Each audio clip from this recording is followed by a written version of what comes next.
ouvrir le débat général maintenant, mais avant ça, je voudrais qu'on revienne quand même sur un épisode. On sait que tout juste, c'est bien loin dans les mémoires maintenant, tout juste après l'élection de Patrice Talon en 2016, on vous a vu à la présidence et on a pensé à un moment donné à la réconciliation entre deux hommes d'affaires du pays et ça allait permettre de faire avancer un peu le Bénin. Mais est-ce que vous pouvez nous rappeler brièvement ce qui s'est passé, pour comment vous vous êtes retrouvé à la présidence et qu'est-ce qui s'est passé en réalité? Ok. J'avais un de mes collaborateurs qui aujourd'hui travaille pour Patrice Talon. Vous savez, quand on a dit que c'est autour de la table qu'un des disciples de Jésus a venu lui faire le message fatal, c'est un de mes hommes qui est venu, qui m'a contacté à l'étranger pour dire que Patrice Talon cherchait à me rencontrer. Je lui ai répondu que ça ne m'intéressait pas. Puisque je sais le rôle que j'ai joué quand Patrice Talon voulait être candidat. N'oubliez pas qu'en 2015, j'étais déjà sorti sur Canal 3, qui est venu me faire une interview à New York dans mes bureaux, où j'ai dit que la candidature de Patrice Talon qui se dessinait était le plus grand danger pour le Bénin. Je l'ai fait en 2015. En 2016, j'avais discuté avec Sébastien Adjavon. Lui et moi, on s'est entendu sur le fait que tout sauf Patrice Talon. En connaissant la suite, il est allé soutenir Patrice Talon. Quand j'ai vu que le combat était en train d'être perdu, je me suis dépêché à Cotonou, je suis rentré entre le premier et le deuxième tour. Et j'ai fait une conférence de presse dans mon hôtel. Et j'ai dit aux Béninois, voter Patrice Talon, c'est être volontaire à l'esclavage. J'ai dénoncé, et Patrice Talon, j'ai dénoncé Yahi Bouni, j'ai parlé de Sonapra, j'ai parlé de PVI, j'ai parlé de tout ça. Mais pourtant, les Béninois ont voté pour installer Patrice Talon au pouvoir. Quelques mois après, il demande à me rencontrer. Je dis ça ne m'intéressait pas. Le messager est revenu me dire qu'il demande à m'envoyer Olivier Bokor. Je dis pas du tout alors. C'est après ça qu'il a fait recours au président ivoirien. Et le président Henri Konan Bédié. C'est les deux qui ensemble m'ont dit, même si tu es opposant, tu ne peux pas refuser de parler au président de ton pays. C'est comme ça que j'ai accepté la rencontre de Cotonou. Mais je vous avoue qu'en venant à Cotonou, c'était dans l'avion, parce qu'ils ont pris la précaution de me faire accompagner par le Premier ministre. Le Premier ministre, qui était devenu après le président du Sénat, et puis un conseiller du président Alassane Ouattara. C'est dans l'avion, on me dit non, qu'ils veulent que cette réunion soit une réunion secrète. Jusque-là, je n'avais toujours pas l'objet de la soi-disant réunion. On arrive à Cotonou. L'avion a atterri vers les 21h30. Vers 3h du matin, je reçois la première information pour dire que Martin Rodriguez est à Cotonou et ce matin doit rencontrer Patrice Talon. Donc j'ai compris que celui qui dit que la réunion serait confidentielle, lui-même a déjà mis sur les réseaux sociaux, dans la presse, je crois que c'est Fraternité qui avait annoncé ça. Bref, on s'est retrouvé à la présidence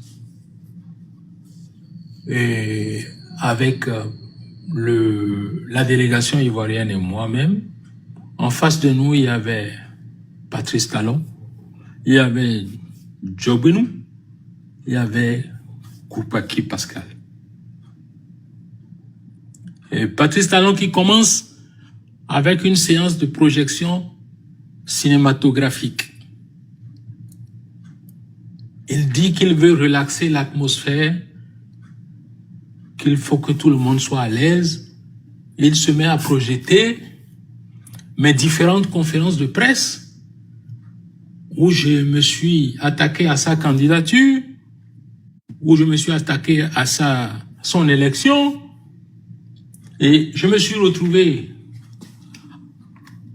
au milieu du Premier ministre ivoirien et de Patrice Talon, face à la télévision, où l'opérateur technique était Joseph Djobenu, avec la télécommande en ligne, en main. On dit, il faut reculer un peu, il faut avancer un peu.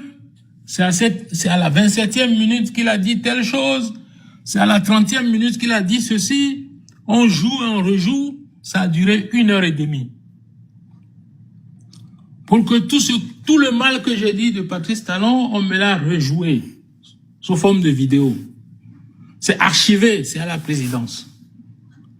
Et quand il a fini, le Premier ministre qui me regarde, il me dit, mais Rodriguez, je ne savais pas que tu étais aussi agressif. On ne dit pas ça d'un chef d'État. J'ai eu le plus grand calme du monde. Et j'ai dit, si c'est pour ça que vous m'avez amené ici, souffrez de ce que je ne sois pas là pour répondre de ça. Je ne vais pas répondre de ça. Patrice Talon m'a demandé, c'est vrai? J'ai dit oui. Il dit, bon, si c'est le cas, maintenant parlons de vos investissements dans le pays. Pour finir par me dire qu'il veut que je lui cède mon hôtel, je lui cède mon usine de coton. Je lui ai demandé, je lui dis, assis là où je suis, là, même si on me tire une balle dans la tête, je ne ferai pas ça. Mais lui, il est président, il peut prendre ça par la force. Mais un jour, je vais reprendre. Mais moi, je ne vais pas signer. Moi, je suis un garçon. Je suis content parce qu'il y avait des témoins. J'ai entendu raconter que j'ai fait un deal, on m'a payé, parce que je suis resté longtemps sans parler. On dit oui, c'est parce qu'il a déjà fait un accord, il a touché de l'argent. Je connais qui est mon père. Je n'ai jamais baissé les yeux devant un être humain. Je me mets toujours à genoux devant Dieu. Moi, j'ai fait les poubelles pour manger dans ma vie quand j'étais enfant. J'ai dormi au marché. J'ai lavé les voitures pour aller à l'école. Je n'ai jamais volé quelqu'un pour me retrouver à un petit commissariat. Je vous parle, j'ai la chair de poule, je suis sincère. Je ne recule jamais devant un défi. Je ne connais pas la peur. Parce que j'ai une foi inébranlable en Dieu.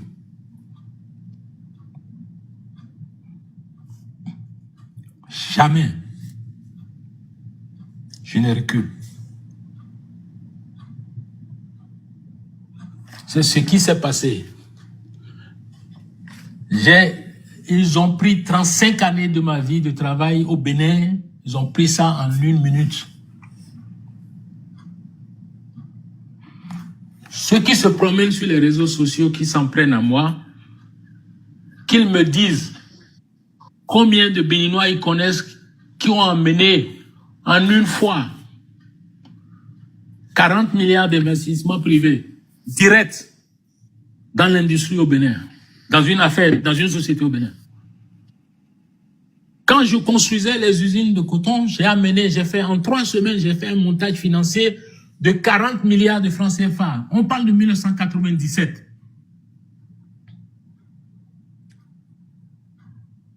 S'il y a un deuxième Béninois que vous connaissez, donnez son nom.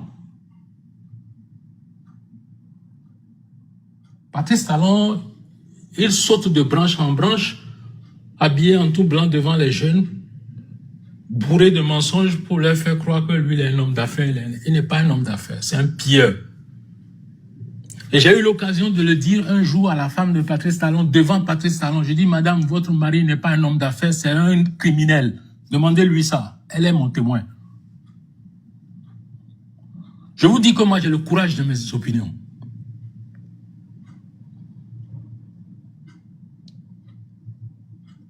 C'est ce qui s'est passé.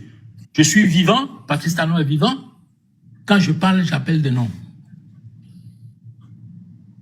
Oui, monsieur Rodriguez, votre usine et puis l'hôtel, est-ce qu'au moins on vous a dédommagé aujourd'hui? Je n'ai pas pris un centime, ni de CFA, ni un centime de dollar. Mais sous quelle couverture juridique ils ont exproprié vos biens? Demandez à Talon. La première personne qui m'a dit la première fois dans ma vie que je ne dois pas posséder l'hôtel, qu'il faut que je vende mon hôtel pour me retirer, c'est Yahi Boni. Et pourtant, c'est moi, Rodriguez, qui ai amené Yahi Boni chez le colonel Kadhafi pour financer sa campagne. J'entends toujours dire que Patrice Talon a financé Yahi Boni, Patrice Talon a financé Yahi Boni. Yahi Boni vit, je vis. Les témoins, c'est moi qui l'ai amené chez le colonel Kadhafi pour le financer. Demandez-lui. Est-ce que Patrice Talon avait plus d'argent que le colonel Kadhafi? C'est moi qui le trimballais dans mes avions privés. Vous savez, j'ai acheté 13 avions ensemble, une fois cash payé en Europe. Le Bénin possède de l'argent pour me donner de l'argent pour acheter 13 avions.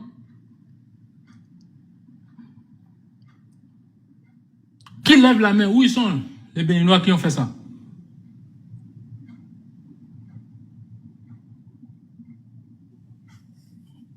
Je veux voir un deuxième ou une moitié. Mais Patrice Talon a premier créé, en tout cas, plusieurs milliardaires avant de partir quand même, monsieur Rodriguez. Je dis qu'il va créer des milliardaires dans sa famille. Lui-même, il ne fait que voler les milliards de Béninois tous les jours. Montrez-moi quelqu'un que lui, dont il a fait la promotion, si ce n'est pas ses complices avec lesquels il pille le pays depuis qu'il est là. Monsieur Rodriguez, il trouve l'argent. Je peux vous donner. Comment? Je peux vous donner un exemple. Lequel? Bon, le jeune le plus populaire aujourd'hui qui a réussi dans les affaires au Bénin, c'est Lionel Talon. C'est un exemple de réussite quand même. Mais c'est sa famille, non? Vous savez, moi je vais vous dire une chose. La plus grosse affaire que j'ai réalisée dans ma vie, la plus grosse transaction, je veux dire une transaction en une fois comme ça, j'ai fait une transaction de 500 millions de dollars. Mais vous savez, avec quel montant je l'ai démarré puis j'ai abouti à ça? $0. Je suis convaincu d'une chose. L'individu ne vaut rien sans sa force cérébrale. C'est le cerveau. Et c'est le don que Dieu m'a donné. C'est facile de devenir milliardaire quand votre papa est président qui vole l'argent du pays. Quand j'étais avec le général Mathieu Kérékou, il n'arrêtait pas de me répéter une phrase. Tu vas servir d'exemple. Et moi, je n'arrêtais pas de lui dire, si jamais vous voyez ma main dans une affaire publique, je ne vous demanderai jamais pardon. Avant sa mort, il m'a regardé, il m'a dit, tu n'es pas un type normal. Parce que le normal pour lui, c'est de mettre la main dans la caisse et voler. Je sais que je ne suis pas un type normal. Je suis quelque part un fou. Je le sais, mais je suis un fou volontaire.